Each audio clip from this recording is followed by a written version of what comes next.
लोक आस्था का महापर्व छठ गेहूं के सुखाने के साथ शुरू होता है। गेहूं को लाकर उसे हम अच्छी तरह चुनते हैं और उसे अच्छी तरह से धोकर फिर धूप में सुखाते हैं। और मान्यता है कि गेहूं एक दिन में ही सूख जाना चाहिए।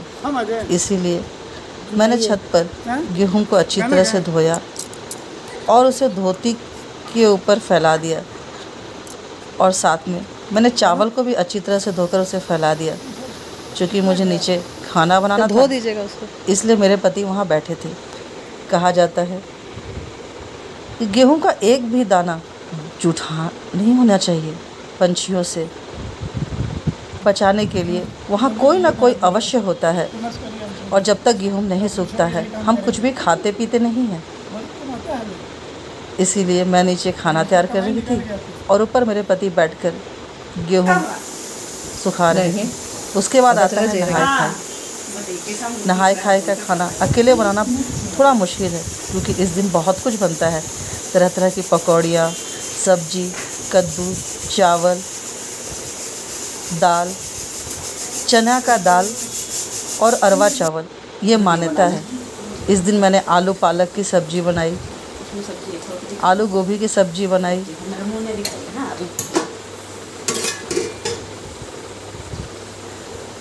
साथ में मैंने लौकी और चना दाल का मिलाकर दाल तड़का तैयार किया।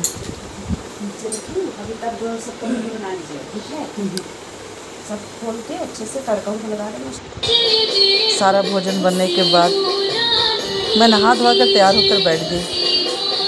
हम खाना तो नहा धोआ कर ही बनाते हैं, लेकिन उस खाना बनाने के बाद फिर एक बार हाथ पैर धोकर मैं साड़ी पहनकर बैठ गई। और उसके बाद मेरी भाभी ने मुझे सिंदूर लगाया। पूजा की तैयारी शुरू हो चुकी थी।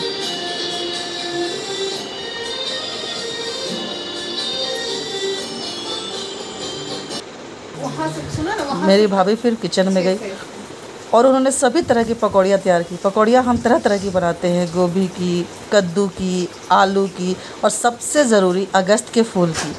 छठ में अगस्त के फूल के पकौड़ी अवश्य बनते हैं। अगस्त के फूल कुछ इस तरह दिखते हैं।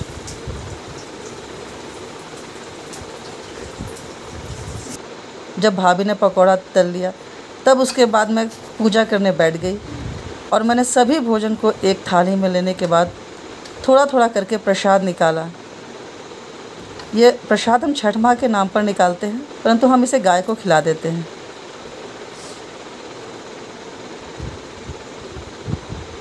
फिर मैंने छठ माँ को प्रणाम किया और अपने व्रत को पूरा करने का आशीर्वाद मांगा। और इसके बाद मैंने अपना नहाए खाए का भोजन ग्रहण किया।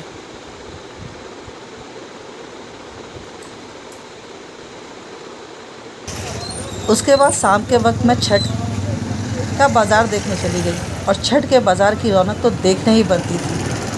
केले के घवद लग चुके थे, सेब की पेटियाँ थी, नारियल और पूजा के सामान और सूप दौरों से तो पूरा मार्केट ही भरा हुआ था। जो रौनक और जो छठा उस समय मैंने देखी उसका वर्णन मैं शब्दों में नहीं कर सकती। ऐसा लग रहा था जैसे सारा माहौल छठमय हो गया है और छठ के सिवाय कुछ है ही नहीं। नींबू, गरगा, नारियल, तरह तरह के फल, शरीफा। मैं भी वहाँ देखने लगी क्योंकि मुझे आज सूप लेना था।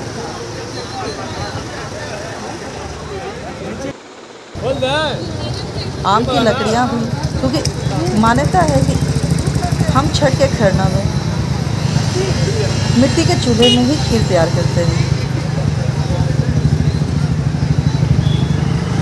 मैंने पूजा का सामान भी देखा, पर आज मैं ये खरीदारी नहीं करूँगी। ये खरीदारी मैं खरने की सुबह में करूँगी। डगरी, सूप और एक छोटा सूप, मुझे यही खरीदना था क्योंकि मेरे पास एक पीतल का सूप है। और फिर मैंने देखा कि दुकानदारों ने कितने अच्छी तरह से फलों को सजा कर रखा था। ये सभी फल छठ माँ को अर्पित किए जाएंगे। बाज़ार में बहुत भीड़ नहीं थी, परंतु रौनक बहुत थी क्योंकि भीड़ तो कल से शुरू होगी खरना के साथ। मैंने